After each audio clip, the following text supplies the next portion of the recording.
What is up, everybody? Welcome here to PCP Movie Night. Welcome to the end, the finale, the conclusion of Crew's Choice. And you know what?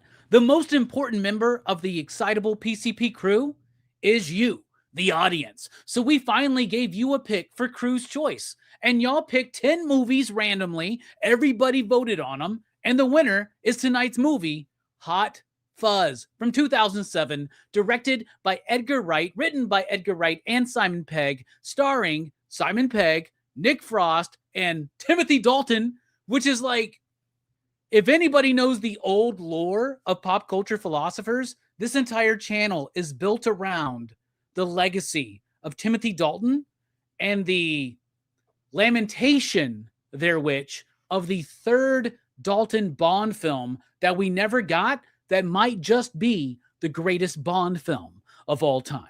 But tonight we're talking about Hot Fuzz. This is a movie that I watched when it first came out. I honestly thought very low of it compared to Shaun of the Dead. I had seen Shaun of the Dead, watched this one, didn't think much of it, but I'm very, very excited for tonight's panel and tonight's discussion and my thoughts to share with everybody on the second rewatch, or the second watch, I should say. So my first rewatch of this movie. But from Metal Elf Collectibles, we got Chad joining us tonight. What's up, homie? Hey, what's up, man? Got the old DVD here. Excited to talk about it. Thanks for having me back. Dude, thank you for being here. So first time watch for you, right? Out of everybody on the panel, this is the first time watch, and you got it on DVD. Yeah. I've had it? Yeah, that's a DVD someone had given me from their collection. You know, the streaming thing, they like gave me all their DVDs. It's been on my queue to watch for years. I've just never gotten around to it. So, great excuse. Heck yeah, man. That's exactly what PCP Movie Night is for. Also joining us from Cliff on Comics, it's Cliff. What's up? And yes, we're just now live, homie. I know there was a whole pre-conversation, and I was like, all right, I'm a little late. And I'm like, oh, we didn't even start yet. Anyhow, I've watched this movie many times, so I'm sorry that for somehow it failed you upon your initial watch, you know, because I went right from Shaun of the Dead to this. And it's so funny. Shaun of the Dead is among the final films my father watched before his passing in 2007, because I have bought the DVD, right, and I the special edition, whatever, and I left it near the television, and I wasn't home, and my father, my mother, my brother, and somebody else, they're all there, and they're like, "What's this?" So they opened it up. My brother started playing it, and when I got home, they're like, "Oh, we love Shaun of the Dead." I'm like, "Oh, you did?" So great. So that alone, even though I wasn't even there, just knowing that my family threw it on at random, they're like, "That was really good," and I'm like, "Yeah, like a zombie movie." Like.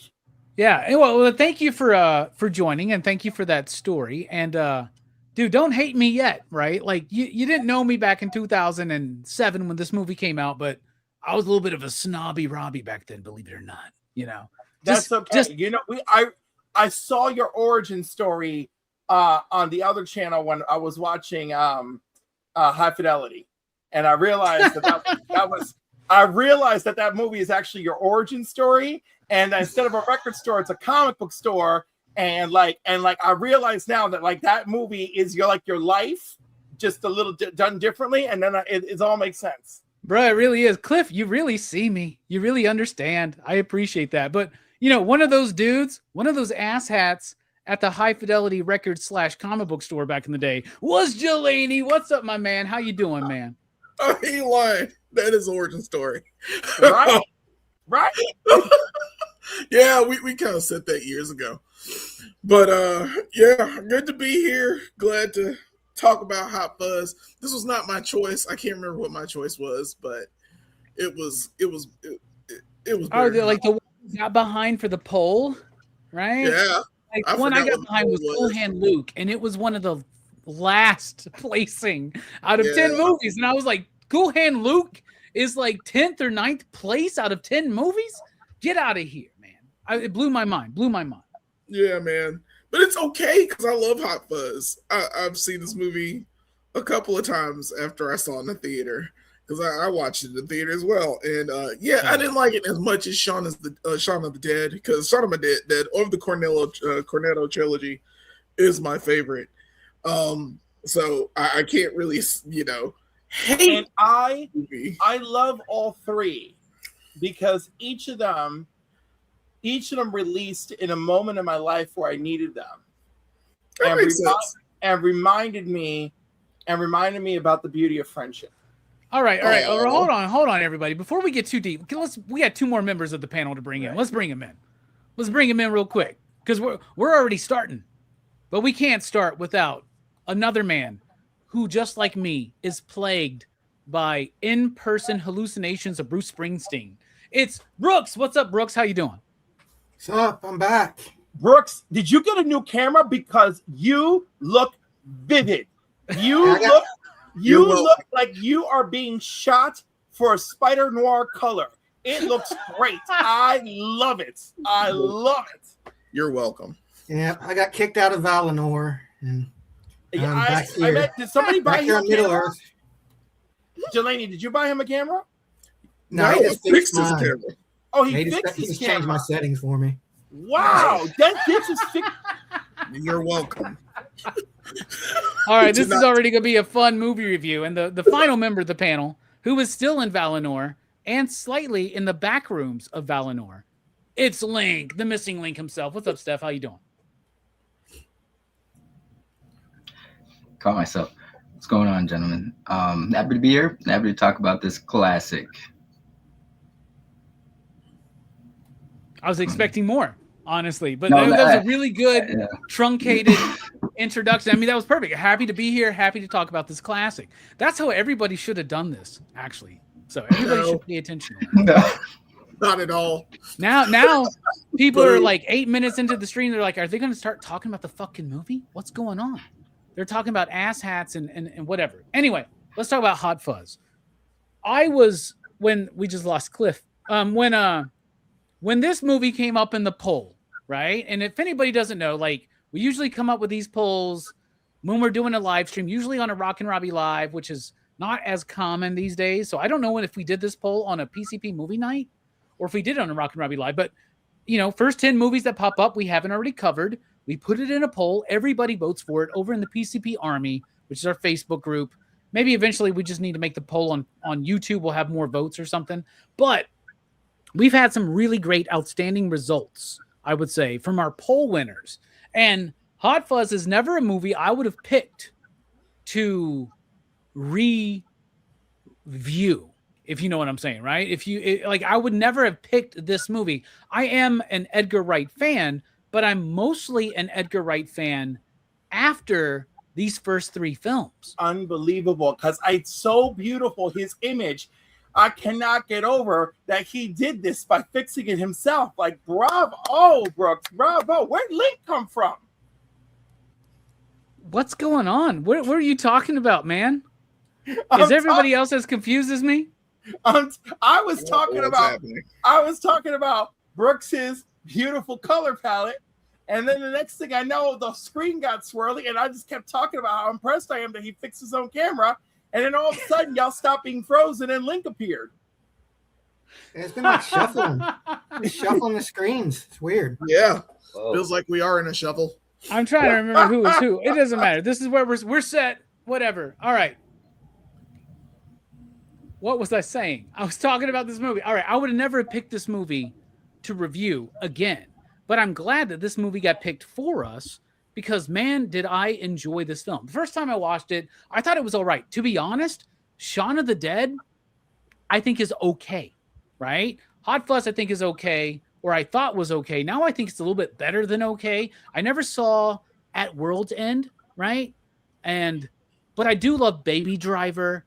And honestly, I mean, I didn't like Running Man. Why do I say I'm an Edgar Wright film? Is there another film outside of Baby Driver? And you haven't seen At World's End? This trilogy of movies is like literally for you, and you're like, oh, this was good. I didn't like this one at first, and I haven't even seen the third one. I'm shocked. I thought when you got invited to this, I thought that I was going to be the peon lover of this movie, and now I see like I might be carrying the banner. Yeah, you might be. What's that link? Last Night in Soho. I have not seen that one, man. I really want to. I heard that's his Okay. Giallo, like, kind of influence. It's different. It's definitely different. Oh, Scott Pilgrim. That's the other movie. Yeah, I always Scott forget Pilgrim, Scott yeah. Pilgrim Oh, is in yeah. it. So I love Scott Pilgrim. I didn't like the new Running Man. Anyway, I now that No I one know what I should. know about Edgar Wright, I can see it in Hot Fuzz, which I didn't see that back when I first watched it, which makes sense because all we knew was he was the guy who did Shaun of the Dead, right? And Shaun of the Dead was cool, but like I took horror movies, especially Romero-influenced zombie movies, way too seriously for snobby Robbie at that time to enjoy that movie, right? So that's something I want to revisit as well. This movie, though, I told everybody last week, I'm very excited to watch this movie because now I feel like I appreciate Point Break better and a lot of the movies that are referenced after doing Action Fest for 5+ years, y'all. I see everything in this movie. And then I remember the trailer for this movie from the guys who watched every Schwarzenegger film and every Stallone film brings you, and the guys who watched all these movies and made Shaun of the Dead, they bring you this movie. Dude, it's all there. I think this movie's genius. And I think this movie is call it synchronicity, call it serendipity, call it whatever the hell you want. This is the perfect bridge movie from Crew's Choice into Action Fest, which starts on Wednesday night over at Heroes for Hire Comic Club. So I love this movie. It works as an action movie. It works as a deconstruction of the action movie, and it works as a comedy. I love it. And it works as an Edgar Wright film. Sophomore films can usually be the roughest for a director. Same thing with a band, a sophomore album. Not with Edgar Wright. You know what I'm saying? Like, he really followed up Shaun of the Dead, and I feel like made a better film than he did before because it goes beyond a parody into a true story with true characters, with true heart, and even a little bit of style and flair. Chad, what do you think? Metal Elf Collectibles, first time watch, Hot Fuzz, what do you think? I enjoyed it. But I'm with you, man. As soon as I was done watching it, I was comparing it to Shaun of the Dead, which at the time I really did like Shaun of the Dead. I still do. It's not like a favorite where I watch over and over again, but if it's on, I'll definitely watch it. And it was kind of a cultural zeitgeist kind of thing. I enjoyed this movie. But it kind of dragged for me. I was like, this is 2 hours. It was a fun movie. Like, I enjoyed it, but immediately I was comparing it to Shaun of the Dead, and I did not enjoy it, like, anywhere near as much. I think I need to rewatch it again to probably pick up more of I'm sure there's more, like, action movie parody kind of things, satire that I didn't catch right away. I'm really glad I watched it. I'm sad that I put it off for so long. I did enjoy it, right? Just not as much as Shaun of the Dead. Yeah. But I'm excited to hear what you guys think of the themes and everything. So, yeah.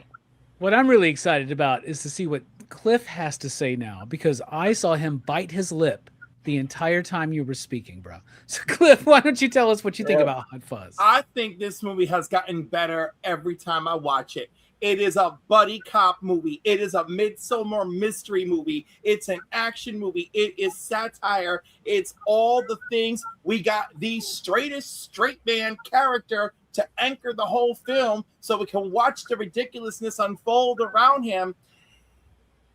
And everything matters. It is possibly the tightest script that I think we could ever go up against, right? It's funny. I mean, I'm not a quote person. I don't master quotes. But, like, watching this movie, I'm like, oh, shit, this movie is incredibly quotable. Like, I've heard people say this shit over and over to me. And, like, it's clearly been this movie.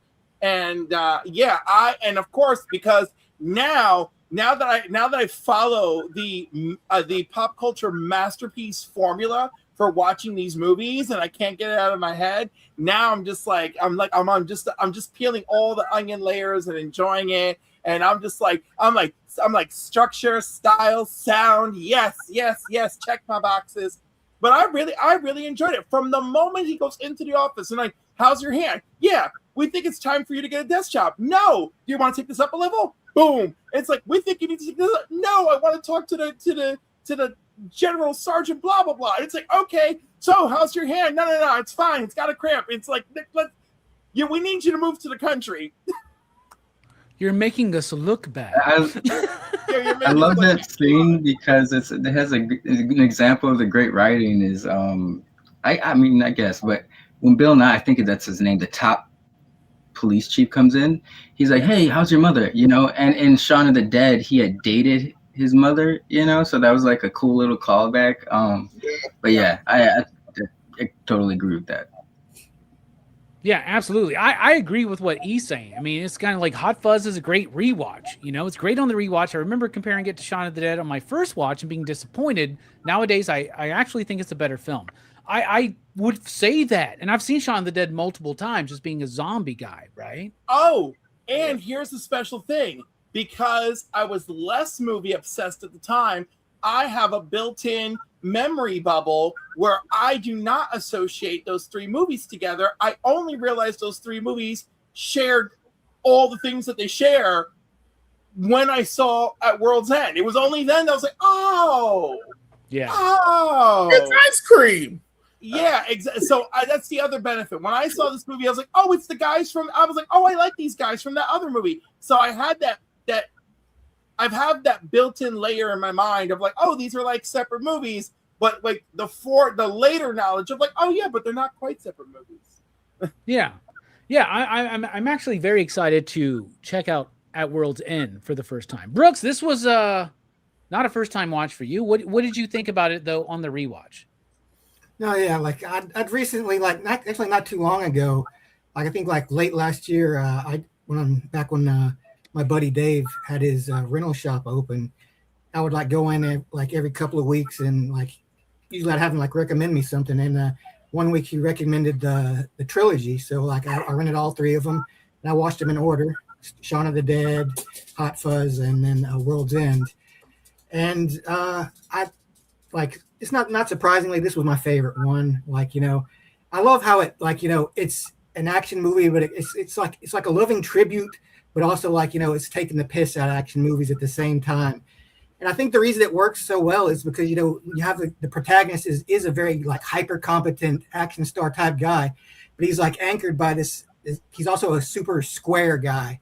He's like a hall monitor. Like, you know, he doesn't have the sense of self-importance that a lot of action stars have. Like, you know, he realizes his skill, but he doesn't like place as much value on it as others do. Do y'all feel that like he narrated his own opening? Right, that's him, right? This like, yes, like top of his field, right? Like that shit's so funny, dude. It made me think like, why did not a Police Academy, any one of those sequels, open up this way? They should have. Right, yeah, they didn't have that Brit energy inside them to do it. You know, you need that British humor background, you know. Bro, if we had a little bit more Brit humor in Police Academy, that might be like a top tier franchise. Dude, if they put Nick Angel in the Police Academy, like it would just be fucking crazy, dude. You know, Tackleberry, he would not like Tackleberry at all. He wouldn't. You know what's funny is in my teenage years, I was only attracted to two types of guys, and it was like literal boy next door or like somebody like hyper confident. And it was really funny because I didn't realize that like I was their hype man and like making them better. Because like I knew a hyper competent guy in high school. I was like, man, you got this. You're amazing. Like I haven't seen anybody who can do what you do. And I was like, and I said it as absolute truth. Nothing disillusioned me. I saw this man run across the court and everything and do all these things. I'm like, no, you are truly amazing. I truly believed it. And this dude was a phenomenal sportsman in high school. And anyhow, at our reunion 10 years ago, he was like, man, you were the best hype man ever. I'm like, oh. Cliff, what does that have to do with Hot Fuzz? Because Nick Angel is that guy. Oh, okay, I got you. You know, okay. Like if we went to high school, I'd be like, Nick, you're amazing. I'm like, yeah, sure, that barber girl's okay, but fuck her. And when you have like a protagonist that's hyper competent like that, it's easy to make them too boring. But like, Nick Angel, he's like, he doesn't feel like he's like invulnerable, just like, he knows how to handle things. Right. But that's what makes Danny so wonderful. Yeah, it's like competent versus incompetent. Yeah. So everybody 100%. else, like, Well, incompetent by comparison. That's the perfect thing for a buddy cop movie, right? You got Balance. buddy cop movies. Buddy cops are comedy duos, right? Comedic duos, and you have to have your straight man and your like jokey guy, your Abbott, your Like Costello, Bad your Boys Laurel, your 2. Hardy. Bad Boys, which by the way, I used to always get shit from our homie Mike about never covering Bad Boys on this channel because I just don't like that franchise, right? I'm not a big Michael Bay fan. I love The Rock and I love Armageddon, right? But that's about where it ends for me. But this movie made me want to watch some Bad Boys too, bro. Absolutely. They And what I spent love like is the this last movie- one Bad of Boys the too. movie. I don't know how Blow they're that able to shit do this. that Maybe it's movie. because of whoever was the distributor, but they're able to show you the scenes that they're parodying. But they set up the Point Break thing by showing you the Point Break scene and then doing it. They show you the Bad Boys like wrap around and then they do it. Like I love that. Brooks, anything else to wrap up what you thought about it overall? I don't know, just like, I loved it. And like, I loved it as much on the rewatch, it's just like, it's a well-paced movie, it's just, Okay. it's an action movie, and It kind of my is thing, an I action guess. movie. And you see a lot, Edgar Wright goes into a lot of action movies, right? Like if you really think about, I mean, I've never seen Last Night in Soho, right? But like, and I've never seen At World's End, but I have seen like Baby Driver, which is I think Baby Driver is a fantastic action movie. And we've never covered it here on the channel. And that's one we need to cover. Scott Pilgrim, even Running Man, which I didn't really like. It's very competently and technically directed as an action film, I would say. Edgar Wright is able to blend comedy and action in a way that not few modern day directors can do, quite like we've done back in the 80s and the 90s. Speaking of the 80s and the 90s, Jelani, what do you think about this film? Yarp. Narp. Yarp. Narp.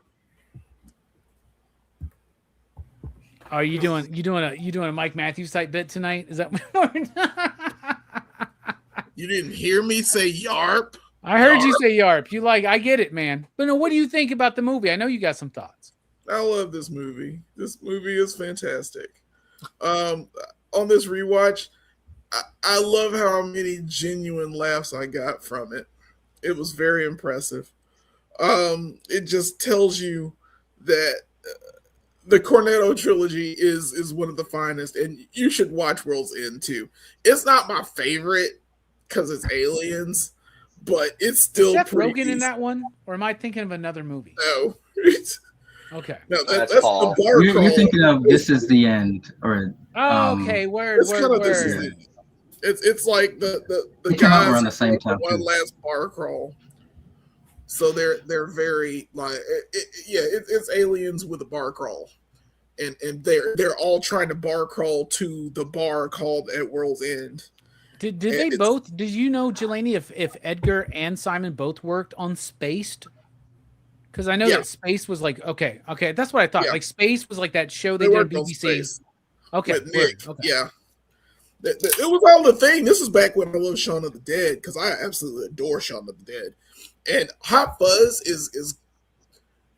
it's a great follow up to Shaun of the Dead. I just was expecting something, I don't know, another horror aspect, but it was kind of horror because it was still a slasher, kind of a slasher genre movie that's going on, and a whodunit, and it's got so much going for it.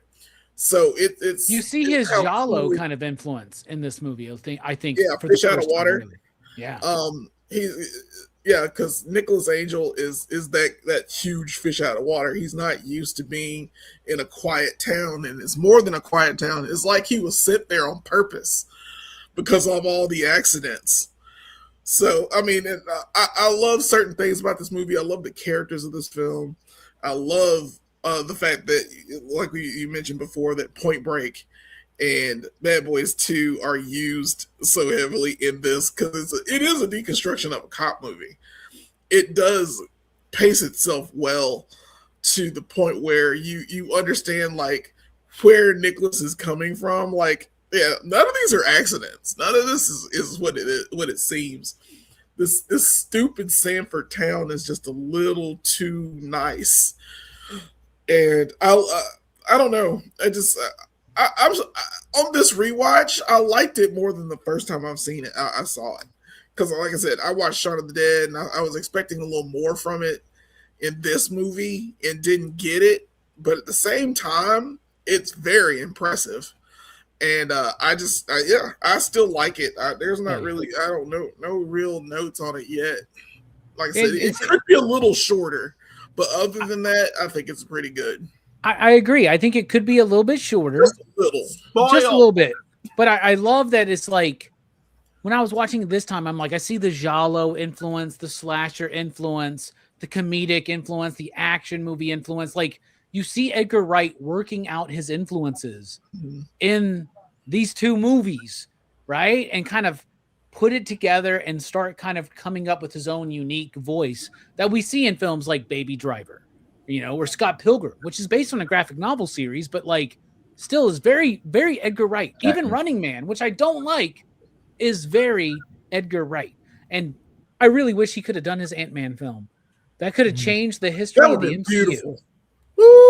Maybe Supergirl would have made more money this week if Edgar Wright would have directed Ant-Man like 15 years ago. Anyway, Link, what do you think about this movie? This came out in 2007. This is your wheelhouse, man. Yeah, I was 18. Yeah, 18 going to 19. Seen Shaun of the Dead, loved it. Expected great things. They delivered great things. I think everyone kind of raised a fair point. Like, I think Shaun of the Dead has a little bit more heart, and the character he's an everyday dude, so it's easier to relate to that.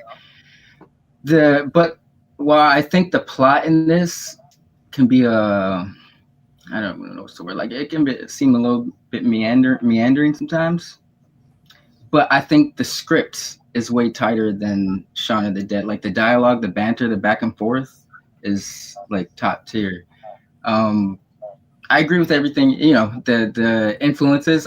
That's one thing I do notice rewatching this film. Like, every time I rewatch this, I pick up on like another influence. One I picked up on this rewatch was the cranberry juice bit. I don't know how I've missed this, and I've seen this movie umpteen times, but that's the Departed shit with Leonardo DiCaprio when he orders the cranberry juice. But it was just like a cool spin where Leo's character does it in the Departed.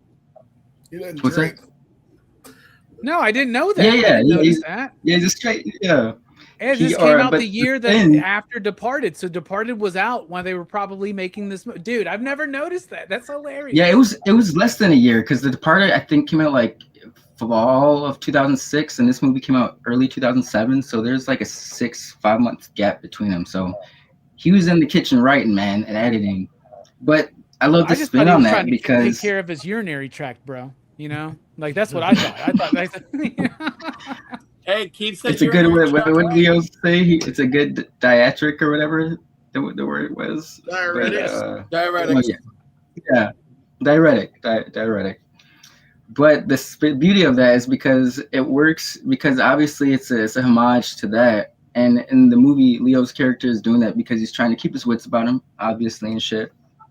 But in Hot Fuzz, it's because he's a literal cookie cutter Captain America, like Captain Britain, good guy, like he does everything by the book, everything. So it makes sense within the story. But this movie, the writing's super tight. It's got great homages, and it's it's got some cool character arcs, more so than Shaun of the Dead, I'd say, for the two characters. But I love. It's fair to compare, but I think one thing the Cornetto trilogy does is like they nail what they set out to do. Like, one does sci-fi super fucking well, one does action super fucking well, one does horror super fucking well, and they're all, amazing films. It's like Edgar Wright playing around in his favorite genres, right? Yeah. Steph, do you But know you can why it's always called the expect- Cornetto trilogy? Because I do not know. You don't know? It's the ice cream. The ice cream The and one all that three they're eating. is all used during this movie. But I don't know why The they ice chose cream that bar? name. Yeah. So it's like Nails cigarettes in the Views universe. Yeah. Well, Okay. Cornetto is a brand of ice cream that is in each movie, and each one. I can't remember what it was in Shaun of the Dead. It's like but 3 in different this layers of Yeah. in the ice cream in or some this shit. Like, movie, okay. the ice cream, he's eating it, or he purchases it In the car. from the store when Nick is there talking to the store owner lady, and the store owner's like, "Did you get those killers? Did you get those killers?" Actually, I And think there's he's only eating one the killer. Cornetto, Yeah, giving her ass away. I'm just saying. and He gets the eats brain freeze. the ice cream and remembers Oh yeah. that hey, it's more than one killer. Oh And goddamn! that's Now I what- got to watch all these movies and pay attention to the ice cream scenes. Yes, There you yeah, go. ice cream scenes. That's why it's called the Cornetto trilogy. Outside of the ice Oh cream. yeah, speaking. Oh shit. No, go ahead. No, I was just gonna say the Nick Frost character. I actually really enjoy him the most this time around, just because he's like the like a ASAC Schrader almost, where it's like he's right about almost. He's like he is like the intuition, the natural intuition it takes to be a cop. Because there's like many instances throughout this movie where he like gives Sean Pegg's character the Cornetto thing. He said something that kind of gave him a flashback that triggered him to kind of like, we got to go back to the station and shit. You know, he's even with the foreshadowing throughout the whole movie. He was the one that was kind of calling like, that's live. But yeah, very, very tight writing. My bad. All right. No. you're Also, all he good. made sure he had his journal, Right. Yes. and that played out deep. Because he knew what he I was love walking it. into. So this movie is like a little bit like Wicker Man as well, right? Like a little bit like secluded village, creepy, got their own thing going on, an outsider, lawful perspective coming in. Wicker Man, I'm very excited about. I can't reveal anything yet, but you know what? Horror Fest is on the horizon. I think one of these 20 channels that are involved with Horror Fest this year is going to cover Wicker Man, the original. But so I love that it has that. And what I love about Wicker Man and other movies that are about, or other shows even that are about communities, think about something like Twin Peaks. So many characters populate Stephen King novels and Stephen King adaptations. Like the community, the characters that populate that community become part of the characters. That's what happens here. And I think it's one of the best things about this movie. We're about to go into our favorite performance. And you know what? Nobody picked this one except for the crew, the audience. So you know what? I'm going to go first because I don't want anybody to steal Timothy motherfucking Dalton. Timothy Dalton is the most important actor in the history of acting performances to the history of pop culture philosophers. Me and John Holshoe have a shared love of Timothy Dalton that resulted eventually into what became the Pop Culture Philosophers podcast, which became the Pop Culture Philosophers YouTube channel, which is becoming PCP Movie Night. This is like the PCP podcast. This is it now, right? Timothy it's PCP Movie Dalton Night. is the physical manifestation of the spiritual father of the entire pop culture philosopher empire. You heard it here first. No, thank you for saying it better than me. That being said, how fucking funny is he in this movie? He is doing great. that like Dude. tongue-in-cheek, wink and a nod. Like, Dude. I like to slash the prices in this place. Like He he's first just runs up genius, to Sean, man. Simon Pegg. He's like ham with it, man. Like it's Dude, so he ridiculous. is the epitome of chewing the scenery. Like when people say chewing the scenery, I think of some stuff. But he is the master of chewing the scenery in this movie. No kidding. I wish I would His watch. stash If definitely I had seen this movie a few more times, I could really do some good quotes. But he would say things like, "I'd love to cut off her head." because we're ahead of the communities here and like our grand village. Like the way he would do it, it was so funny, and it was like so obviously set up that he's the villain, that he's so obviously the red herring. But then when you get the ending, no, he is the villain, but there's way more. And he's the villain and the red herring, right? And that's genius to me, man. And I think that's Edgar Wright playing with the influence of other Jolly, right? But at the same time, Timothy Dalton understanding this role and this tone. What about you, Chad? What's a performance you want to highlight? Yeah, you took it. I was going to go with Timothy Dalton for sure. He was genius in this. I'm a huge James Bond fan, and I've always thought that Timothy Dalton was underrated. I would have loved to have seen more movies with him. That's why you're here, Chad. That's why you're fucking here, man. That's why you're doing Action Fest with us. Because you understand the glory of Timothy Dalton's James Bond films. Both of them. And there should have been more. There should have been at least one more, man. I feel like they should still do one more. And they actually just adapt. What's that Mark Miller? Matteo, I think Scalera did it. It was a King of Spies or something like that, where it's like James Bond is retiring, knows he's dying. He gets a cancer diagnosis, a James Bond type character, and says, all right, I'm working for myself now. And he takes out everybody that he knows are the baddest people in the world that he wasn't allowed to take out because of like geopolitical situations, right? They should do that. They really, really should. We should get an old man Bond movie with Timothy Dalton. That would be great. I really think in this though, he was fantastic. Like it gave me kind of like Scooby-Doo vibes with the red herring shit. But he was so sinister about it. You know what I mean? Like, oh, I'd love to bash her head and we could see the secrets in there. And like, he'll be in bits by tomorrow. And then he gets blown up in the mansion. You know what I mean? Dude, I feel like it was perfect. He had so much fun playing that. You could just tell, right? You could just tell he was like you said, Scooby-Doo. I love that. I wish he would have pulled his face off at the end. I mean, technically, he did pull the hood back. That's right.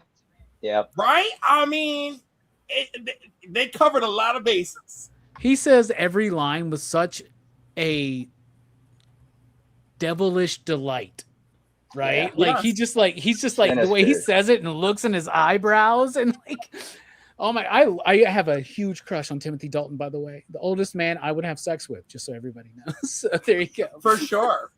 Dude, those piercing eyes. It would be like Christopher Lee, just like not even Dracula in Christopher Lee, you know, in Hammer horror movies. Like Timothy Dalton's just got eyes that would be like, do whatever the fuck he says. You know what I mean? Like, yes. Also, like his character's name, Simon Skinner. Like he's gonna skin I you. love it. Like I'm just like all of it is just fantastic. Come to my shop, Skinner's Bargains, and slash all the prices. I slash them every day. His name has alliteration, and alliteration is always related to heroes and villains. I love that. That's some Stan Lee shit right there. All right, Timothy Dalton. Enough said for now. Chad, what else you got though? I'm gonna go with Nick Frost, his character, the incompetent part of the duo, but he was the heart of the story. You got to really see him grow and the stuff he learns from Simon Pegg. You know, he uses his intuition and he starts picking up on things. And he's not just a doofus at the end, right? Like he actually brings it together and goes against his dad, and like he's a good character. A lot of fun, heart, some intelligence, and then of course, you know, he's busting out the movies. What are we doing here? So of course you got a fan out at that, but that would be my second one. I love how he's telling Simon Pegg's character. Point Break, like, or well, I love when he's telling Simon, like, have you ever done this? Like in this movie, have you ever done like? And Simon's like, no, we haven't. At the same time. And they do all of it. They do all of it, right? Yeah, and I love it. And his character has a lot of growth in the movie because he does come off cross. Yeah. But there's a moment in the movie, like, I mean, I hadn't seen this movie since it first released, right? So like, I almost forgot how it ended. So like, I almost felt, oh shit, is he part of the conspiracy at the end of Act 2? I like fell for that again, right? Yep. But then when you see like, and then that scene where it's the Keanu Reeves, Patrick Swayze bit, but it's him and his dad. Like, it actually has more of an emotional meaning than the Patrick Swayze Keanu thing, because it's like, Keanu, what? You just got the hots for him or something?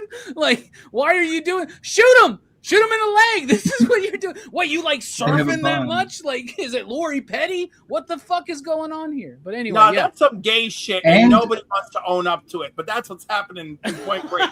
Obviously, you don't understand Point Break very well. That is a queer-coded movie, my friend. Yes, it is. And to the Nick Frost point, when they're in the shootouts, it's because of the Nick Frost character. He knows like the layout of the village and what shops to hit up and shit like that. Yeah. That's another, so he's a big reason as to why they're successful.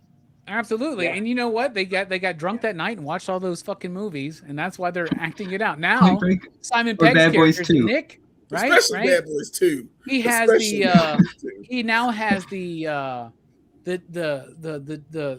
diction, the vocabulary, the action vocabulary for how to deal with certain situations in certain times.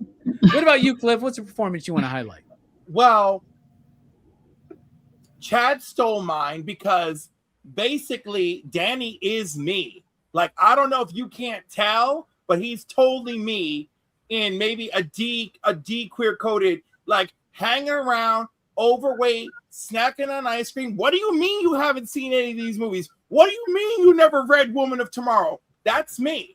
All right. And I don't know. I feel like I'm missing out. Like, I just feel like, I did this because I'm so sad, because dad died, whatever. Well, that's my story. So anyhow, he's me. So I love him. But I knew someone might snatch his ass. All right. And Chad did. So I have a backup. And my backup is also the only other character in that movie who represents me. And that is Academy Award winning actress, Olivia Colman. She steals every scene she's in. She's innocent. She's hilarious.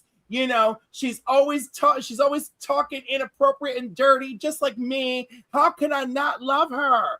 I love her. Was she I don't know Doris? if they would do. I don't know if they would do that. I don't know if they would do that character today. Doris that was woman. What? Do you remember that woman a few years ago? That cop that was like sleeping with all these other cops. Yes. I don't know if they would do this character today. Yeah. It's like a little bit of girl on girl action. You can just keep her British. Just keep her British and it'll be fine. But let me tell you, if there was like a stage play of this, I'd play Doris in a fucking minute. I would be like, I'm your Doris PC Doris.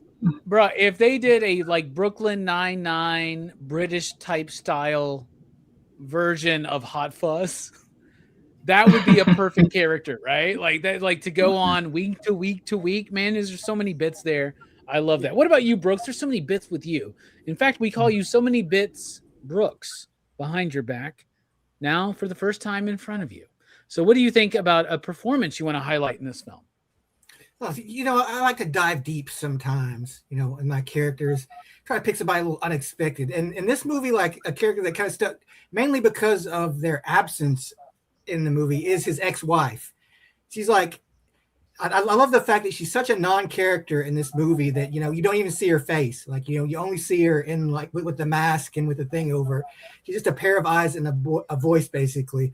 And she's kind of like, another kind of aspect to Nick's personality, his inability to like, have that kind of relationship because he's so obsessed with, his job. He's married to the job, and this idea that, like, it's kind of the same thing with the plant as well. It's like, he wants to, have that, but like, because it just because how he's wired, it never works out for him.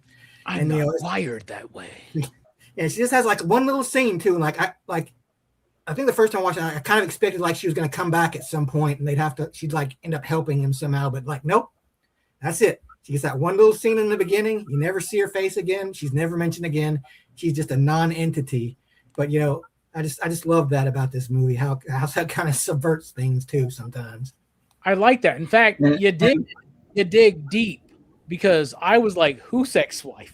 At first, I was like, "What the fuck is he talking?" Yeah, even Simon Pegg, when he first walked in the house, the joke of the movie is like he walked up to some random person, didn't even realize it wasn't her. You know, like that's how not important she was. Yeah, no, that's a great pick, man. That's a good one. What about you, Jelani? What do you think, man? Plenty of great performances out there. Oh yeah, there are tons still. And of course, I'm gonna get Nicholas Angel because none of you did.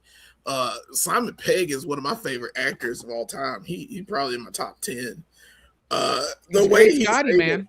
Yeah, he's very versatile. The fact that the Boys comic book was based off of him back then was still crazy to me. Yeah, that's Hugh, right? Hugh's based Yeah, on Huey was based on Huey. him.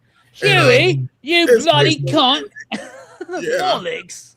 Just like Wanted was supposed to be Eminem, that would have been nice to see in the Wanted movie. But that's when we were doing comic book, putting superstars in movies. Well, Or in Eminem comic was in book that car movies. wash movie that Dre and Snoop did, and then he was like, "No more movies." Yeah, we're not doing that. And then, of course, the biggest one The of all Wash. was Samuel. Huh? I was gonna say, Yeah, the wash. yeah, it was a wash. I was gonna say Samuel L. Jackson as Nick Cage, freaking Nick Fury. Nick Fury. I don't know why I said Nick Cage. Bro, if Samuel L. Jackson played Nicolas Cage in a movie, I would be there day one, first showing. Like, Yeah, let's it would do be, this. bad. Like, that would be so fucking crazy. That'd be pretty awesome. But yeah, because he was in the Ultimates, of course, he's in the Avengers, and so it looks well. It looks well. Anyway, I digress. Simon Pegg in this movie is I don't know if someone has mentioned it. He is the perfect straight man in this film. Yeah.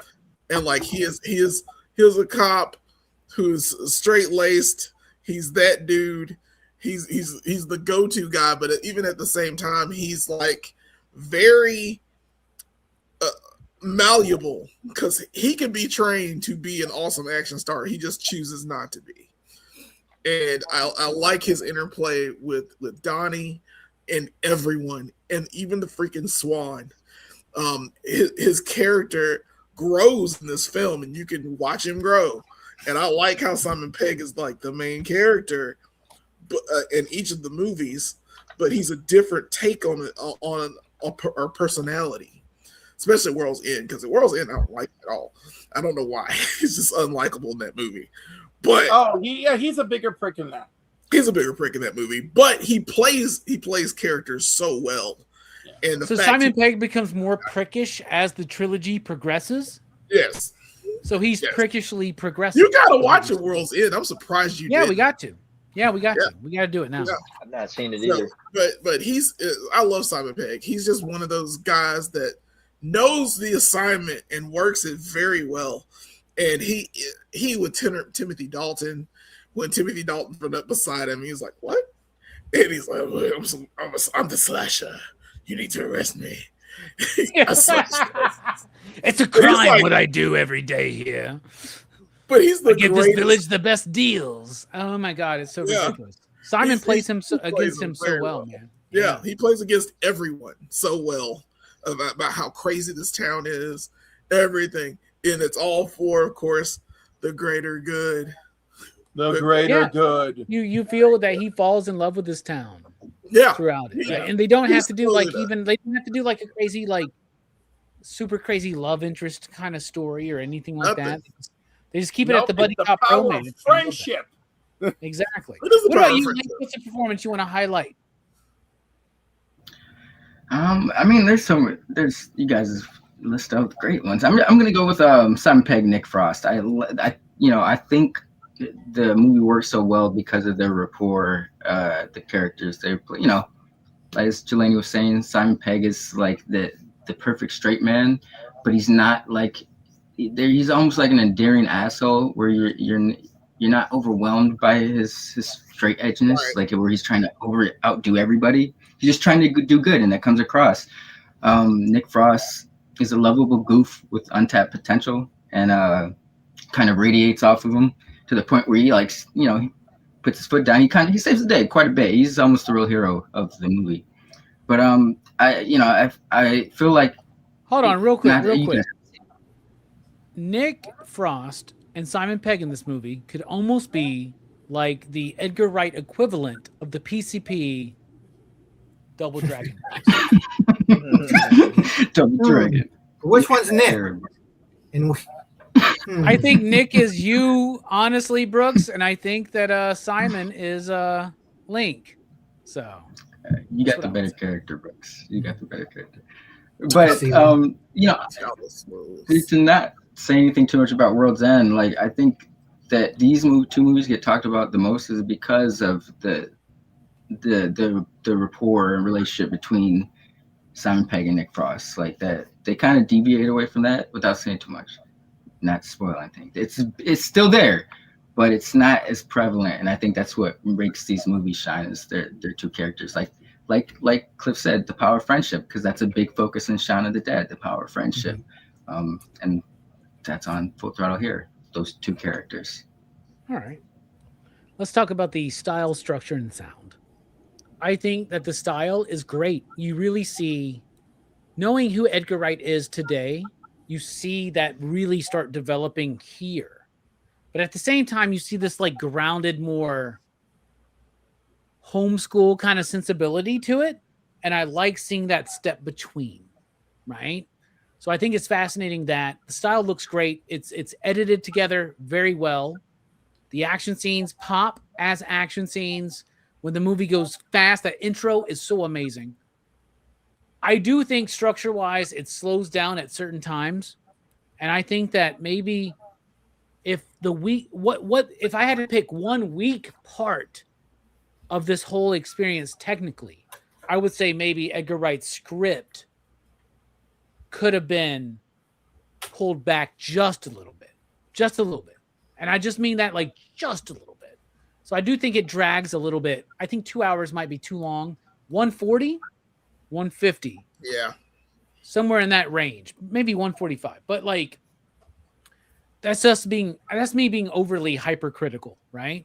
And sound-wise, the score's fine. It does what it needs to do, right? Score-wise, it's just very of the like what it needs to do. But Edgar Wright has become known for these needle drops.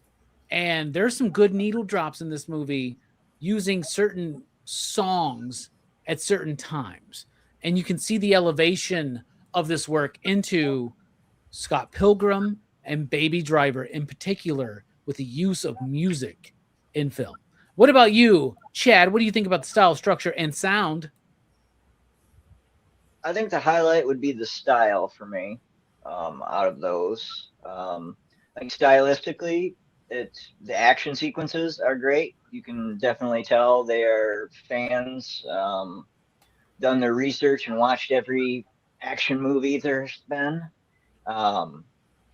Like even the kind of like gear up montage video that we get in so many action movies, or even Evil Dead 2, per se, fit in great. You could tell. Yeah, it was just an homage, right? A lot of satire. I think it was shot just like an action movie, a lot of it. So the backdrops, the village, I thought everything looked really good. The stations, the differences in the stations from a country to a city. Structurally, it's kind of where it fell apart for me a little bit. Like there were some things, like extra things, just conversations that I think could have been pulled out that didn't add a whole lot. That's why I say it dragged for me a little bit. I thought the music was good. It did its job. The sound design, the guns firing, everybody sounded good. So the sound design was good. Yeah, I think that's it, right? Yeah, well said. Yeah. What about you, Cliff? What do you think? Oh, well, I have no negative notes for this movie. I loved it. I think it's freaking great. I just, like, you brought up the needle drops. They are wonderful. And truly, this is one of the movies where sound absolutely is a contributor to style and structure. Yeah, everything, like the whole setup of the town felt real, right? Like it didn't feel quite fictitious. Like I forgot, like this is very much a fictitious town. Like there's a life to it.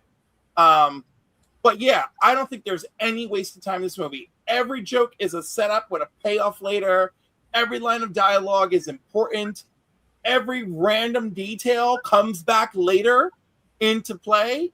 And it's got an incredibly fast, energetic, like editing style that's unique to him, and that I have like no problems. Like I have just like loved this freaking movie. I'm gonna watch this shit again this week. Like I'm just like, yeah, that's it. I don't know what else to say. I just love everything.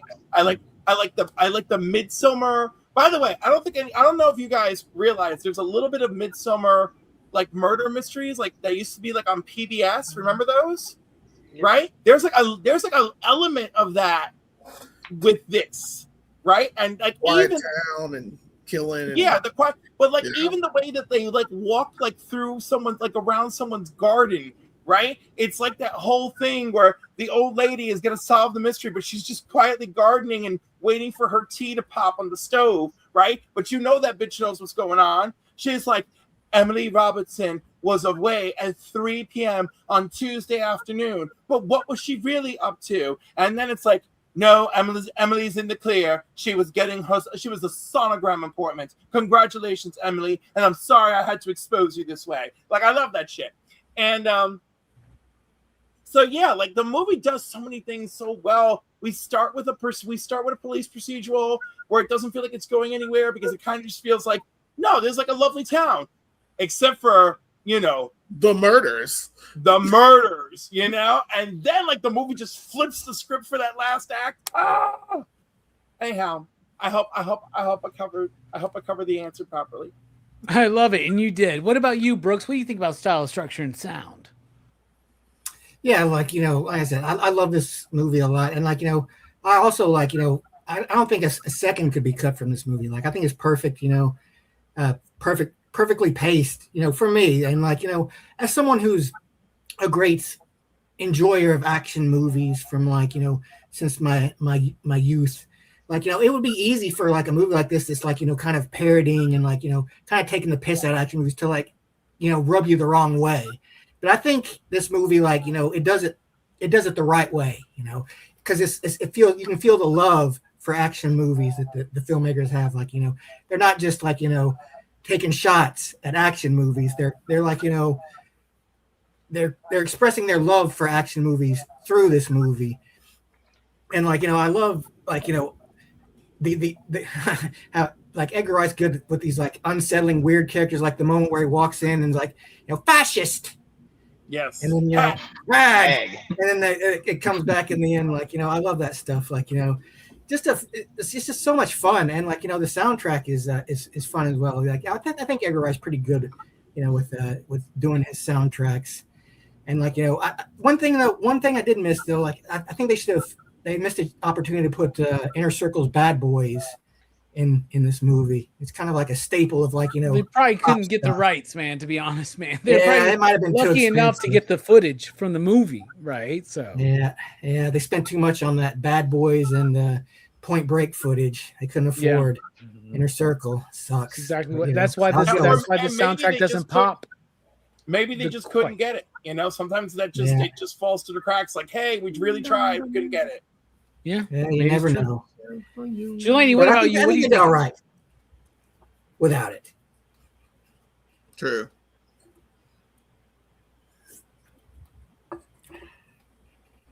Jelani, what do you think? I agree, Brooks. What do you think, Jelani?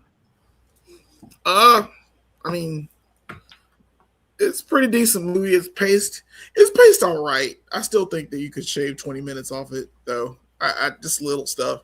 It's not bad in the parts that they have. Like, even though I love the swan, you could have cut the whole swan out. Even though that piece is still funny. The swan's kind of important, right? The swan and shoved it in the back seat. I love it. He's in the back seat. That's the swan stops the dad. I do like that. I love the council. I love how they're set up and they're wearing their black hoods like they've gone full evil. Like they've been killing people so long, like it's a society. I'm still kind of mad. I thought that the first time I saw this movie, I thought that the police station, I thought all the officers were involved with it too, and he had to take them down too. I'm glad they weren't, because he needed some backup because that was going to be pretty messy. Yeah, no, it's really remarkable in that moment because first there's a few times where he really does a great job of making go, oh no. First, Danny, because he literally is like, no, Danny, right? And the betrayal. And then Danny actually saves him. But then when he's like, listen, you can listen to him and continue this fucked up shit, or you can join with us and do something real and like think about what's going on here. And they all do their own. Yeah. Exactly. And they're like, wait a second, this town is really kind of fucked up, Yeah. And then that's it. They go for it. When they rammed the supermarket. Yeah, that was awesome. It's gaslighting to a level I've never seen. Like, these accidents can't be murders. This can't happen. I swear, Edgar Wright must have known my brother to write the level of gaslighting in this movie. Yeah, it's super gaslight, and it's special that each character doesn't know. I love the setup for so many things, especially the mine. The mine is the funniest crap. It's still to me the most unbelievable part of the movie. So the old guy, that poor guy, I'm like, oh no. He sits there and waits. And by the way, he shot Nick Frost. He shot Nick, and he blew up the police station, and it didn't kill anyone but that guy. So that kind of sucked. I thought, for some reason, I don't know why he should have shut the door, the evidence locker door, and it would just killed him and blown back the other part of the building. But it had to blow up the whole building and not kill anyone else. Mitigated the destruction, There's something about that doesn't sit right with me. I don't know why, because they just jumped to a year later after that. And then Nick is the police. Delaney, can't we just let fun movies be fun? We can. No, that feels tacked on, man. That feels tacked on. It was like multiple endings. Yeah, it was like multiple endings. And it reminds me of Pineapple Express when what's his name gets shot 80 times and he lives, and then they go to Danny McBride. It was my kid's birthday. I just killed your ass with a Daewoo, man. Yeah, it's just it feels like that a lot, and I'm like, Sometimes I can suspend disbelief because we've been doing it most of the movie. It's just that for some reason that scene bothers the shit out of me. I'm just like, really? And there's no explanation for why Danny comes back and he's all right.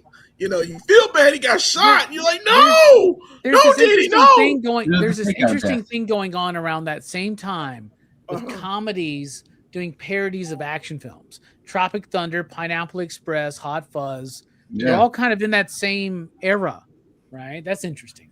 Yeah. So it's funnier that way that it happened in that line of fire. I don't know, just the way it was shot. But I do like the ending. I like the way everyone is caught, especially Timothy Dalton falling on the statue or that in his mouth. I don't know if he was the one that did it though. He's not the one that pushed the raptor off that killed that guy, right? Or is he the one that did it? You see, you don't know. I don't know because it could have been any of them. It could have been any of them.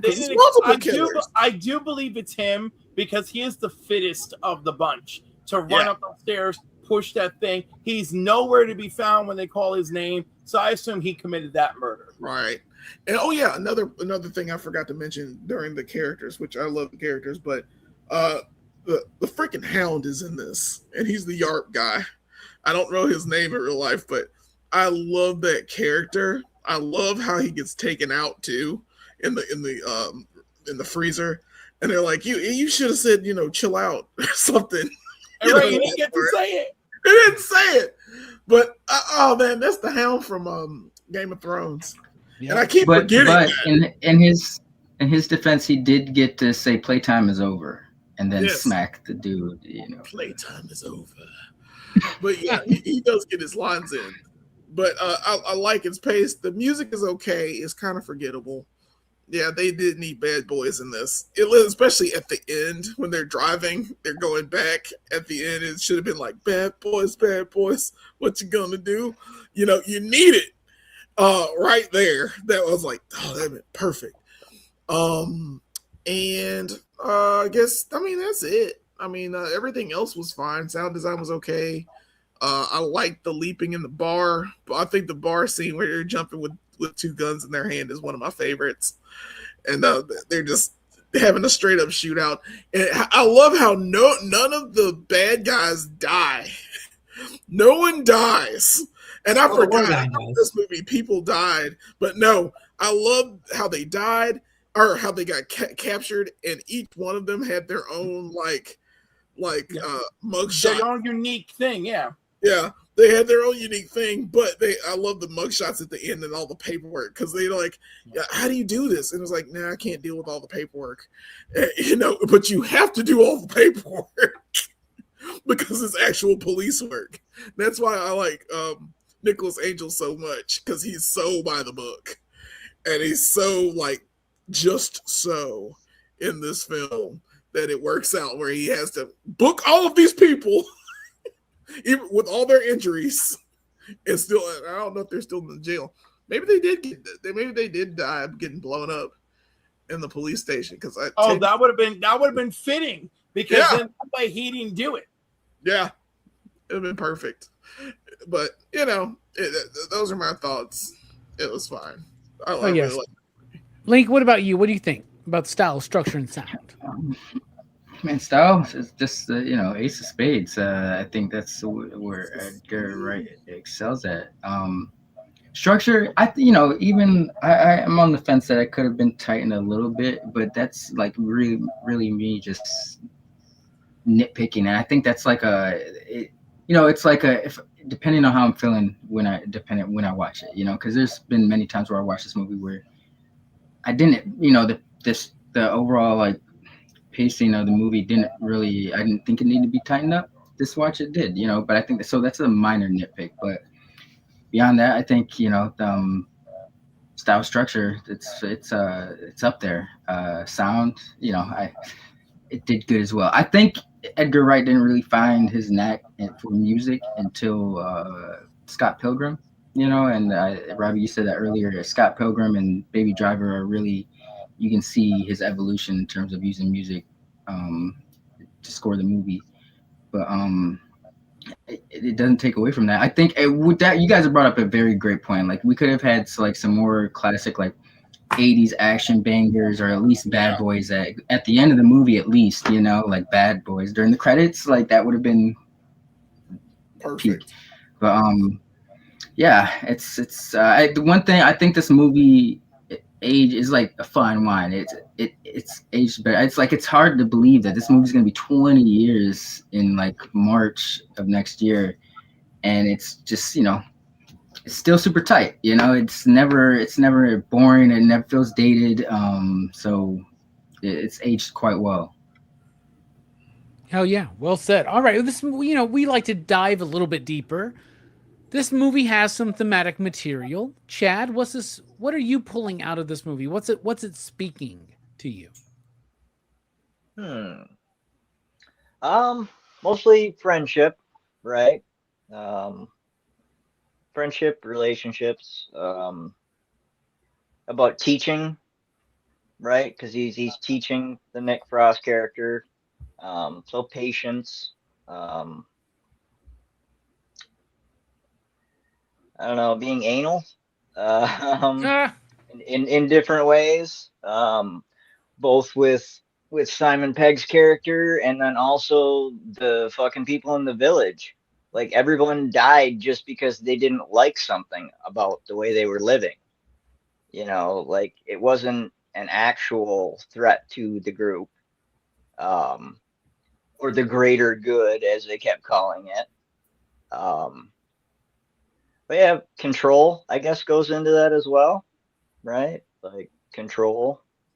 Well, yeah, mostly friendship to me. Oh yeah, the Care Bear stare, the power of friendship. Right?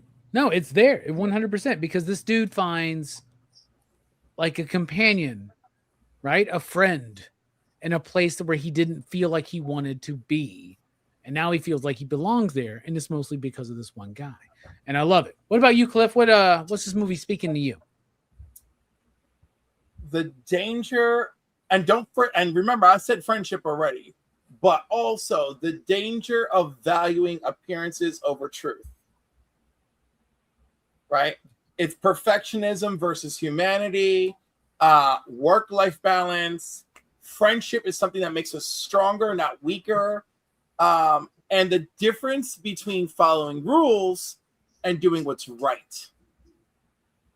I think this movie does that really beautifully. Under a banner of friendship, of course, and then like the villainy is appearances over, the truth.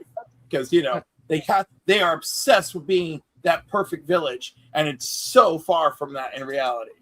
Yeah. And also, I love that the auditors are there when all hell is going loose, and they're just standing there with their pads. I love that.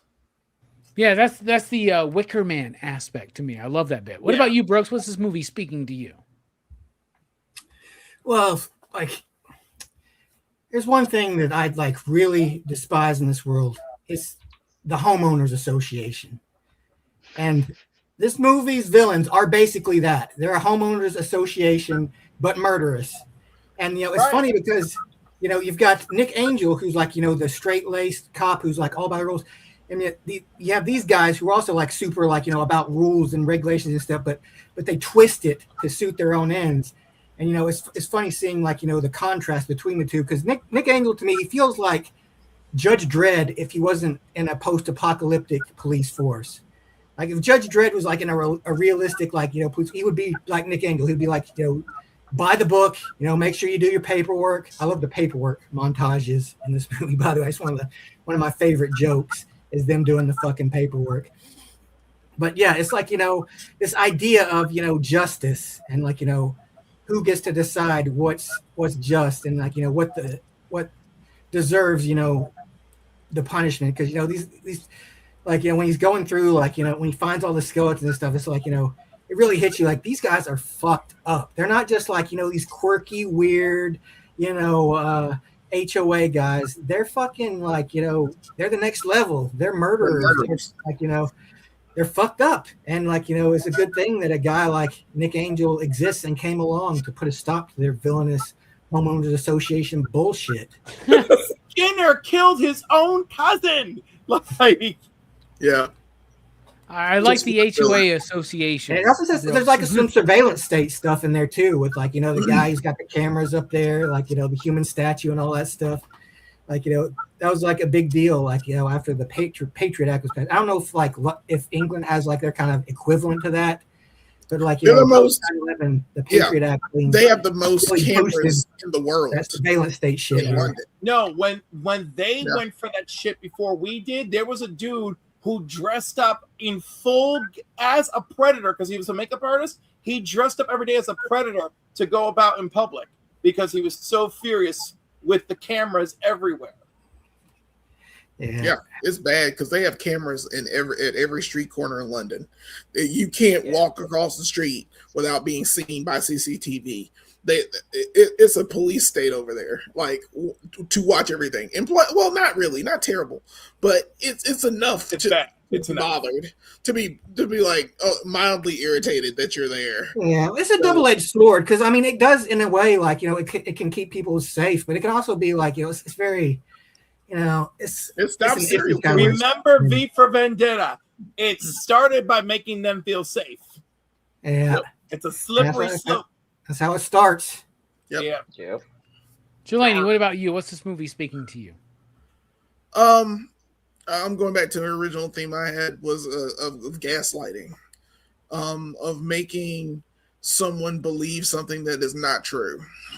It happens a lot now, more than you think. And this movie brought that out to me a lot when I was watching it. This town really wanted the world to believe that it was the safest place to live.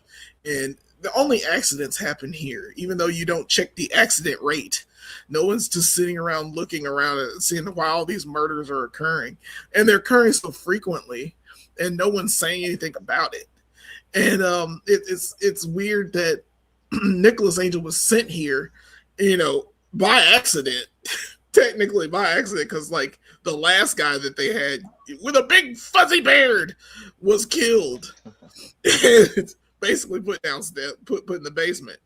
It's crazy the amount of even the police station. Like that's what I was saying. I thought the police station was in on it, and they weren't, and they were gaslit even there to believe that this town is safe. There's no problems. Oh, whatever. It is what it is, kind of situation, and you're lulled into this false sense of security. And you should never be lulled into a false sense of security. And we have a lot of it now. In fact, we're living in it now more so than we ever have. And it's funny to me when I watch this film how easily gaslit the world is. Like there could be something that's happening that's like the most atrocious thing you've ever heard, and yet next week we've forgotten about it.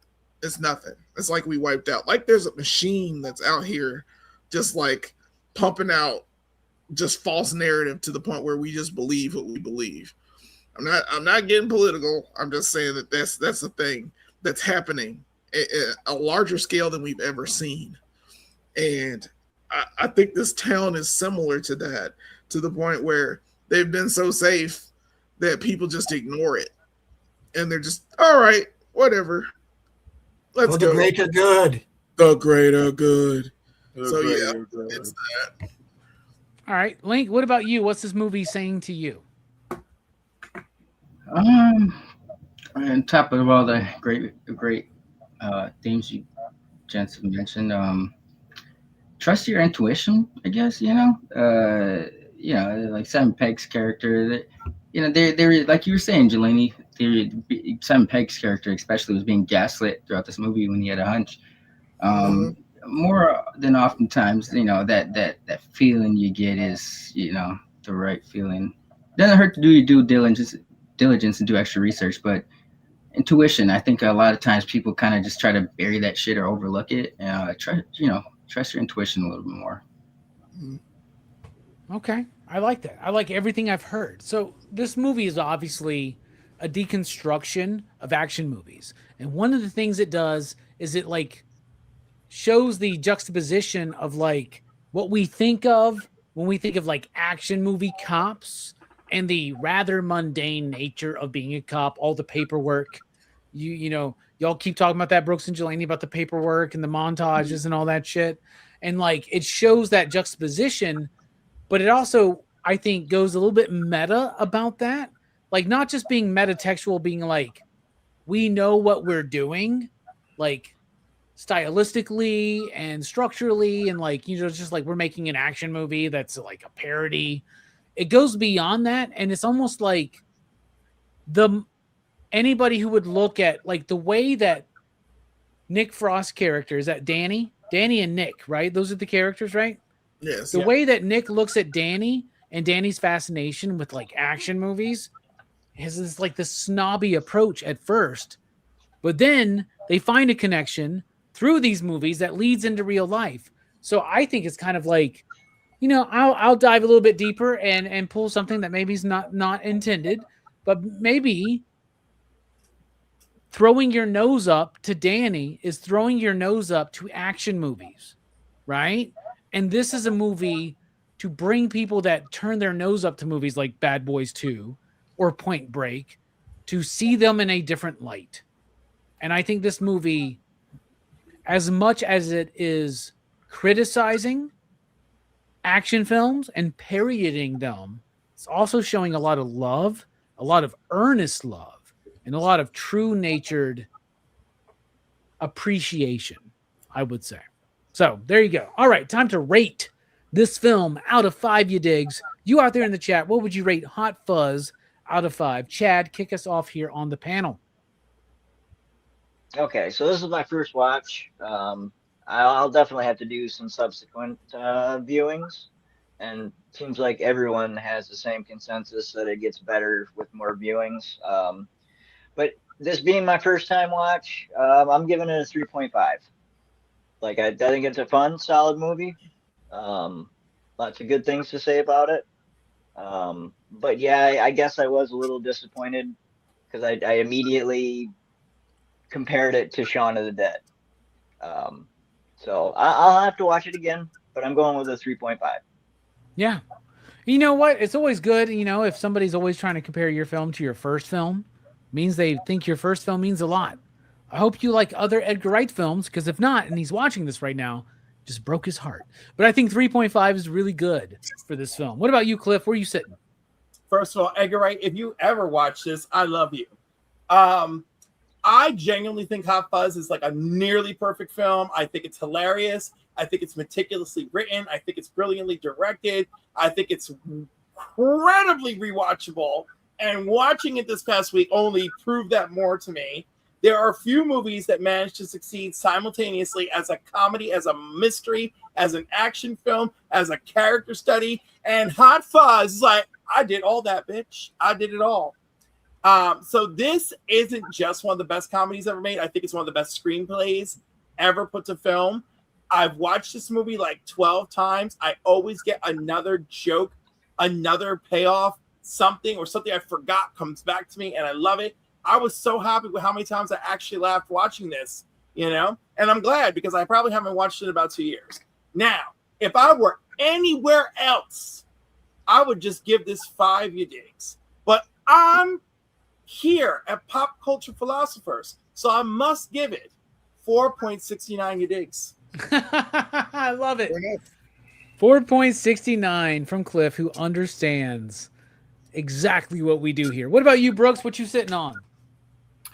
Well, I'd give this movie a 5 because I think the tightrope it walks between like combining comedy and action movies, which are two of my favorite movie genres, and how it flawlessly weaves them together, I think is like such an accomplishment to me. Like I said, I love every second of this movie. It makes me laugh.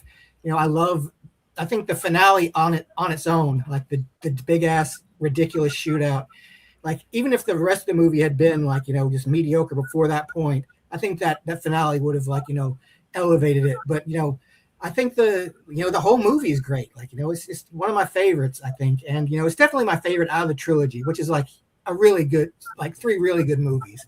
Like they're all great, but to me personally, I love Shaun of the Dead. I like The World's End too, but this one was the one that I think really spoke to me the most. All right, we got a perfect score from Brooks. What about you, Jelani? What do you think about this film out of 5 you digs? Yeah, I love it too. It's very good. It's one of those movies where I love action in general. Action is that's my jam. To Robbie is horror. To me is action, and so I'm very impressed with the action in this film. For me, it's a little slow to get to the action in certain parts, but it's funny and it's worth your time and effort. It's definitely a rewatchable film. I've seen it this will be my 4th time seeing it. So I'm definitely going to watch it more than once after this. So I'll be with you, Cliff. I'm going to give it 4.69 for funsies. I like it. I'm glad I brought you there. I brought you there. There are no titties. Me, and Brooks all get to hang out. Yeah. Yay. Cool. All right, 4.69. That's 2 of those. I like that. What about you, Steph? What you thinking, man? I'll be honest, man. I think it's easy to pick which is your favorite out of the Cornetto trilogy. I think they all excel at what they do and aim and execute what they aim to do. So I give it a 5. I give Shaun of the Dead a 5. I give this one a 5. I really do think this one ages so much better with each watch and as the years go on. I really find it wild that this movie, I said this earlier, but that this is like one of the things that dawned on me while watching this during this rewatch was like, this movie's almost 20 years old, and it's still super fucking tight, still super, you know. There's the scene where Nick Frost fucking he's trying to copy Simon Pegg and hop the gates, but he like runs through it. They showed that shit in the trailer. Like every time I see that scene, I still get a genuine laugh from it, man. Like we're going on 20 years, and I've seen this movie multiple times. I always laugh at that scene. I think that speaks volumes to the craft they bring to this. So yeah, I'm gonna give it a 5. All right. So for me, man, I do like this film. I like this film a lot. I think it's a good like parody and a good deconstruction. I think it's got some great performances. This conversation's bumped it up a little bit, honestly. I came in here ready for a 4, honestly, right? But in this conversation, I wanted to bump it up a little bit. And you know what? It's the end of Crew's choice, and it's the audience's choice. So why not give it a 0.5 bump? Hell, why not give it a 0.69 bump? I'll go 4.69. So 4.69 from me, Cliff, and Jelani, a 5 from Link and Brooks, and a 3.5 from Chad on his first watch for a PCP average of 4.69, dudes. Don't worry, Chad. Just watch it 7 more times, and you're there. We'll get there. We've had some high-rated movies that we've covered in Crew's Choice. Once again, we all doubt ourselves, and we all doubt each other. And by the end of Crew's Choice, we go, thank you for allowing me to watch this movie, is what we tell to the person who picked it. Except for the person who gets the weakest review of the year, which I think this year belongs to Jelani. But I think we had a 3.5 average on that film, so that's not a bad review. Equalizer. You picked Equalizer. Yeah. Yeah. Wow, Jelani, you lowballed the Equalizer. Oh my God! It was everybody else that lowballed it. Everybody else lowballed it. How dare they, Jelani? No, Jelani picked the movie, Cliff. Jelani, shall we get the pitchforks? What do we need, Jelani? What do we need? I'll get over it. It happens. It's still a good review. We all these movies were reviewed very well. Hated them all. They just hated my choice of the one of the greatest fight scenes ever. I do think the only Universal 5 ya digs movies perfect scores though were Brooks and Jelani with This Is Spinal Tap and Hero. I think those were the only like across the board 5 ya digs. So once again, they're back together. The power of the Double Dragon. There you go. So anyway, that's not AI, by the way. I just want everybody to know that. Okay. It's just regular Photoshop. It's not bad, but it's just it's some bullshit, but it's not AI.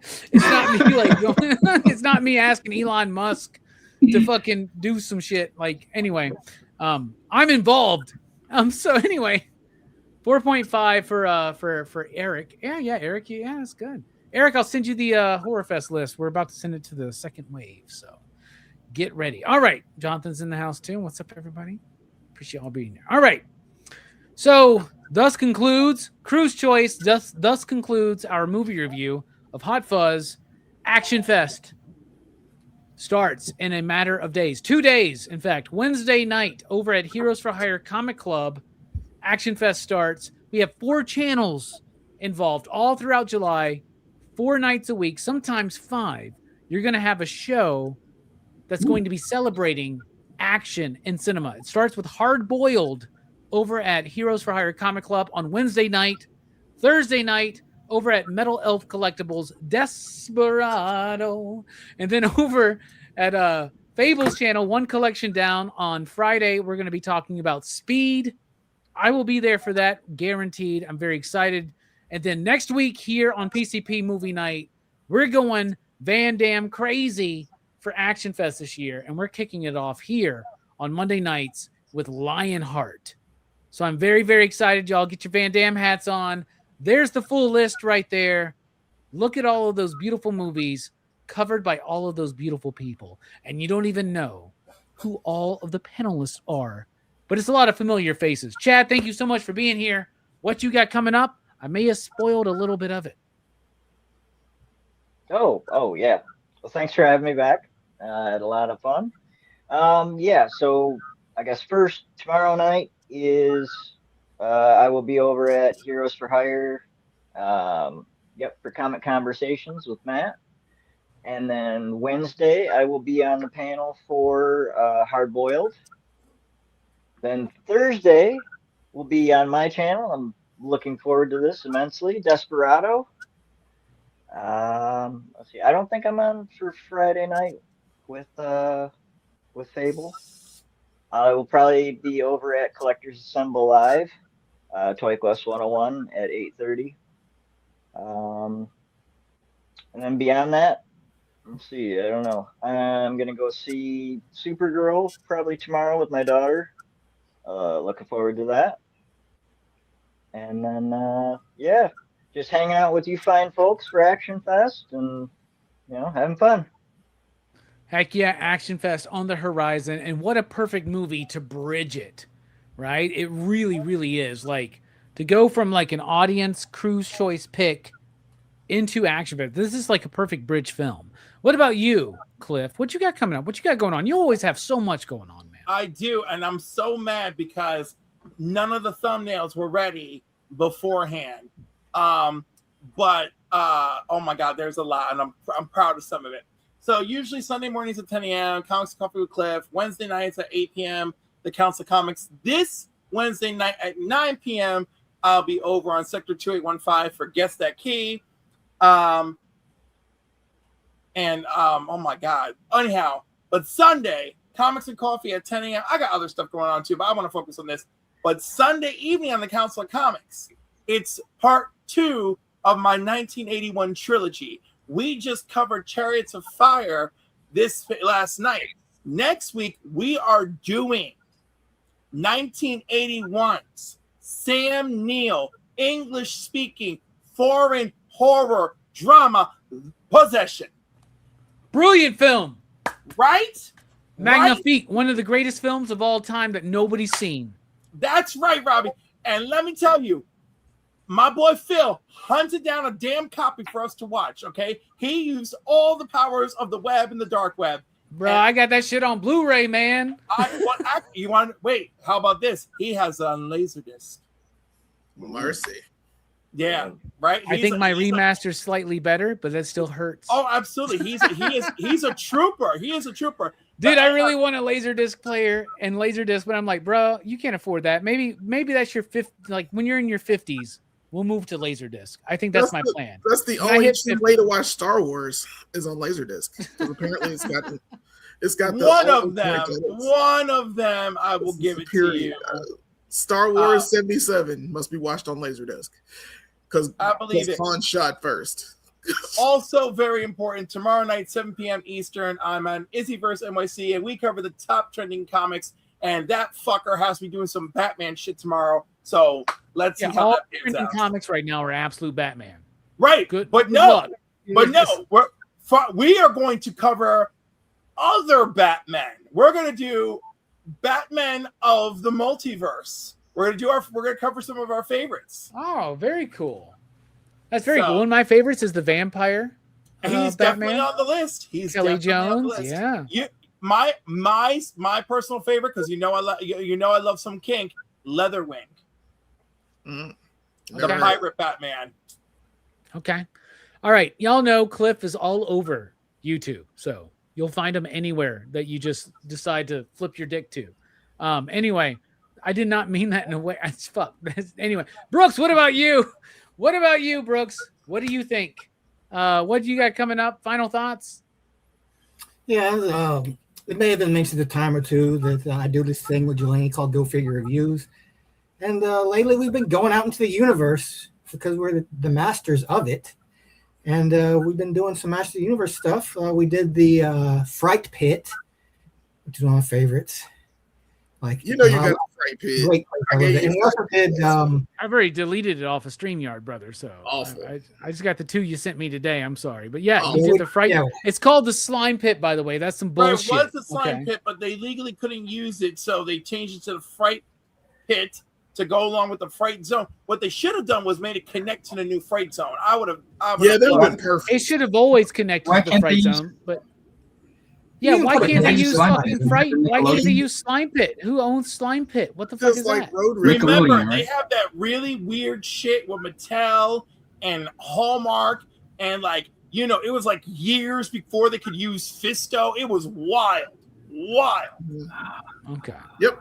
That was stuff. Delaney knows. I love. Well, y'all did do this one though, right? This we is- did this we is- did the movie Trapjaw. the movie versions of Skeletor and Trapjaw, which were also cool. Not as cool as the slime. Yeah. Not as cool as a Slime Pit. What Panther is They- that? they- Because these are- there's no movie Panther. So what Panther is that? That is Panther from the Mattel Creations. We also did a video on this. This is the deluxe version of it. He comes with a mask and a spear and all this other crap. He's pretty freaking awesome actually. But yeah, he's good times. Brooks, any other final thoughts? Just my figure of the night is Pinta. Ooh. Nice. Bad boy. You got an AEW one? Cero Miedo. He's great. I love him. I can't wait for the deluxe version with like the alternate heads and Shoot pins yeah. Yeah, the and ultimate the black one, suit. man. I gotta get that black suit, bro. Telling you what, I don't buy wrestling action figures, but man, now after watching the first 20 minutes of Raw tonight before we went live and watching Night of Champions, I want an Obafemi so bad. I will buy an ultimate Obafemi. I actually went online to buy his shirt today because they were doing a 25% off. Sold out the one I wanted. So I guess I got to wait till SummerSlam. But Obafemi is my fucking dude, man. And so I can't wait to watch Raw, Brooks. Brooks, you were actually doing really well on your picks on Night of Champions. So Yeah, the last two is when I fucked up. Delaney, the other half of Go Figure Reviews. What you guys got coming up here? We've already talked about the Skeletor. And did you see the SDCC Gym Skeletor? Yes. Did you see that? Jim Bro? Yeah, that looks. Yeah, There's a yeah. Jim Bro Skeletor. Yes, I saw it. I can't wait to get it. We're gonna get that and review it. I just gotta find it. But yeah, Skeletor and Trapjaw, they're pretty cool. They're from the movie, but I really want that. I want Office Manager Skeletor as well. I gotta have him too. HR Skeletor is GOAT. But yeah, we also I just got in Mephisto. This is the Mephisto that took a year to get here. It's Marvel Legends kind of set up. He's got his own throne. He's pretty cool. And he's got some ladies around him. So check that video out as well. And do all the things we tell you to do and get out there and go figure. I love that you had to censor your fucking thumbnail for action figures. I Are they think gonna be that's black great. bars in the video, dude? Yeah. Had to have black bars. Do you have black bars in the video? Because if not, you're gonna get like they're gonna like bury. Oh yeah, they're black bars in the video. Oh man, that's bullshit, Jelani. Why did you have some balls, man, and say fuck it? Dude. Oh no, not Fuck towards you, the too. end. Pretty nice. Not the end of the video, but you can check Oh, out if you damn. watch the video. You watch the video. 6'7". Let me tell you something I want, man. I want a very accurate Lord of Darkness Tim Curry legend action figure. Ooh. He can pull away his loincloth, and he's got a giant fucking dick, You dude. want full dong? Hanging dong. Yes. I also want a triple set of Dr. Manhattan with full dong. Also, homeboy from him. Oh my god, this movie like changed my life when I was like 6 years old. What? Oh my god, The Island. What's her face? Who You talking about Blue Lagoon? Blue Lagoon. I want Blue Lagoon. Yeah. You talk about I Brooke want Shields. Blue Lagoon. Yeah. That movie changed That everybody's changed all life. our lives. Yeah. Naked Brooke Shields changed all our lives, sir. Yeah. Everybody. And that wasn't really Brooke Shields, as you know. She had a body double for that. Right, but still.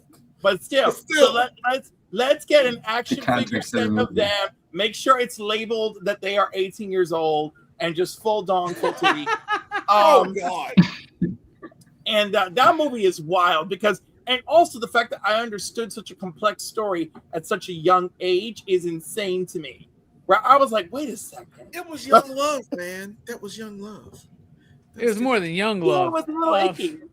I feel like, I don't know, man. Maybe one year for Crew's Choice, after we do Terry Crew's Choice, we should just do like I'll pick Embrace of the Vampire. Cliff can come in and pick Blue Lagoon.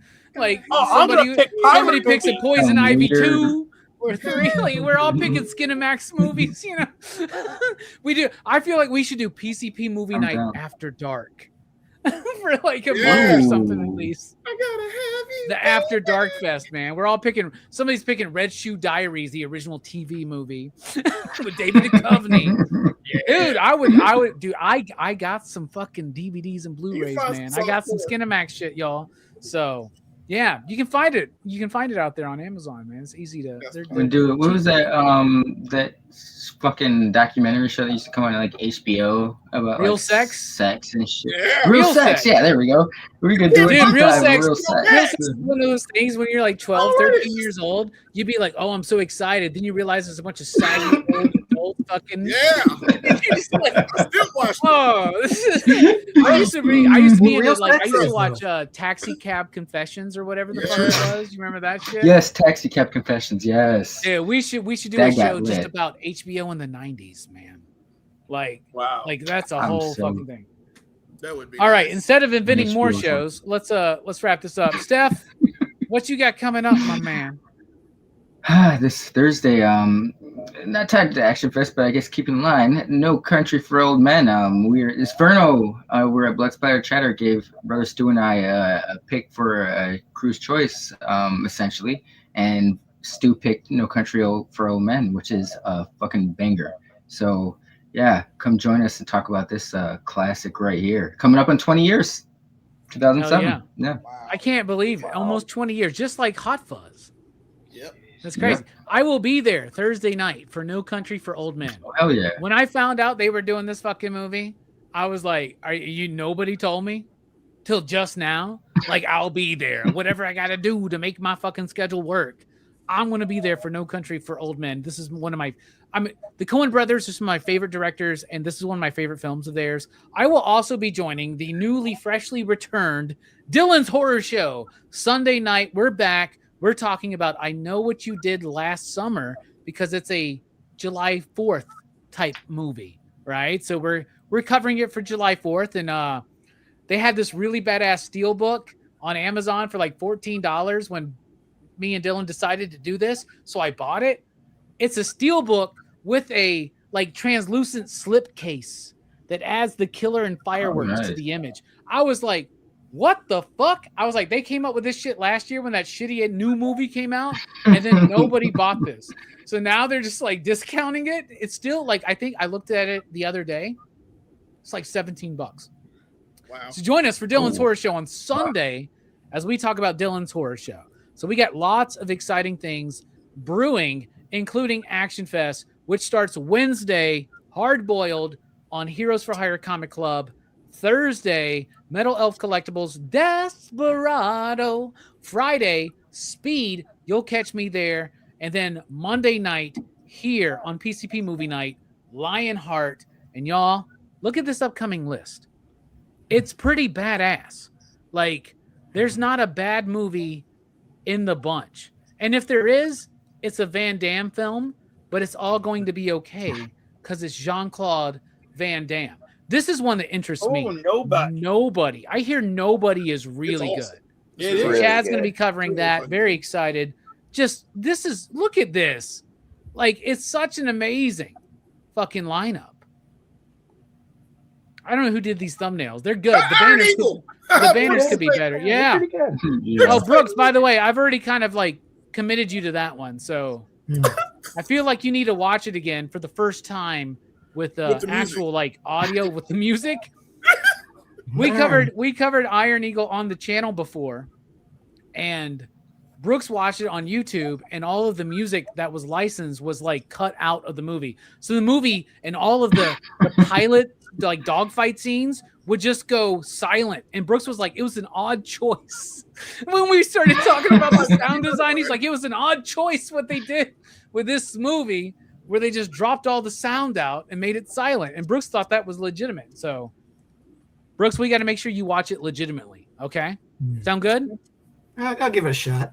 It's a Wednesday night. You'll be free. I'll let you know when. But.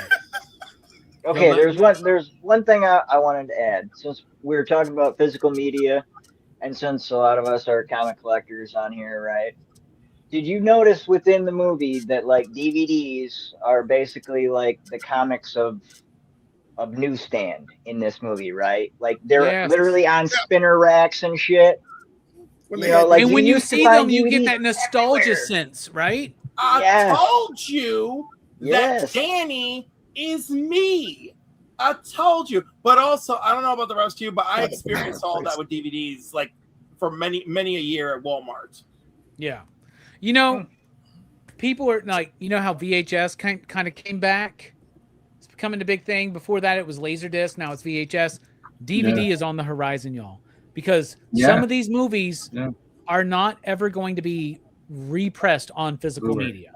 Nope. Ever. Nope. And there's more movies that exist on VHS than DVD. There's more movies that exist on DVD than Blu-ray. More movies that exist on Blu-ray as opposed to 4K. And streaming, we're up to the overlords, what they allow us to have access to. So, physical media for life, y'all. I love what Eric said here. He said, Action Fest is so just basically a 5 You Dig Fest. Like y'all just decide. Banger Fest. Banger. We're going to do good movies this time. We said no fucking Chuck Norris movies this year. None. So he said missing in action, not as good as we remember. So anyway, Action Fest starts Wednesday night. Go join up over at Matt at Heroes Fire Comic Club and Chad over at Metal Elf Collectibles and Fable over at One Collection Down. If you're not subbed up, get them in right now. Thank you all so much. We're dipping out. Station. Pop, pop, boom. And is there a quote anybody can end this By with? the power of Grayskull. Oh, yeah. Let the power return. They do that, man. I was like, actually, I was watching this movie. I was like, damn, this is actually kind of better than Masters of the Universe from 2026. By a lot. For the greater good.